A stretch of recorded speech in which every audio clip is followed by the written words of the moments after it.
السلام علیکم ورحمۃ اللہ وبرکاتہ۔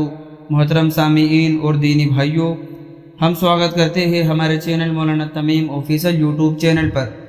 دوستو، آج کی ویڈیو میں ہم بات کرنے والے ہیں کہ حج کے دوران 577 حاجیوں کا انتقال ہو چکا ہے۔ کس وجہ سے ہوا ہے، کیا ہے سارا مسئلہ، یہ ساری نیوز ہم اس ویڈیو کے اندر ہم آپ کو بتانے والے ہیں۔ دوستو، اس سے پہلے آپ ہمارے چینل مولانا تمیم آفیشیل پر نئے ہو تو اس کو سبسکرائب بھی کر لیجیے۔ دوستو، گزشتہ شدید گرمی سے تقریباً 577 عازمین حج جان بحق ہو چکے ہیں۔ بڑھتا ہوا درجہ حرارت پوری دنیا میں کئی مسائل کو جنم دے رہا ہے۔ ہندوستان میں گرمی سے مرنے والوں کی تعداد 65 سے تجاوز کر گئی ہے۔ سعودی عرب کی حالت ابتر بتائی جا رہی ہے۔ سعودی عرب میں پہلے ہی گرمی جان لیوا ہے، لیکن اس بار تمام ریکارڈ توڑ دیے ہیں۔ درجہ حرارت 50 ڈگری سے تجاوز کر گیا ہے۔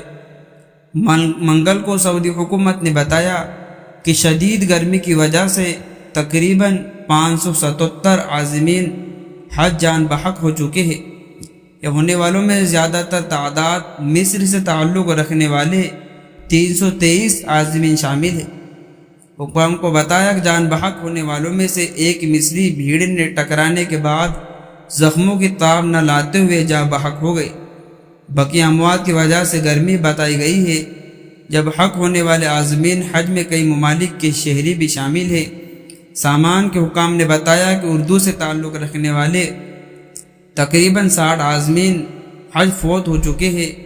گزشتہ سال تقریباً 240 عازمین حج کے دوران گرمی کی وجہ سے جان بحق ہو گئے تھے۔ تو دوستو، ہمیں ہمارے نمازوں کے اندر ان تمام حاجیوں کے لیے دعا کرے اور انشاءاللہ ہمیں بھی ایسا موقع ملے کہ ہمیں بھی حج کے دوران موت نصیب ہوئی اور جنت البقیع کے اندر ہمیں دفنایا جائے۔ دوستو، یہ تو بڑی شرف کی بات ہے۔ ملتے ہیں نیکسٹ ویڈیو میں۔ السلام علیکم۔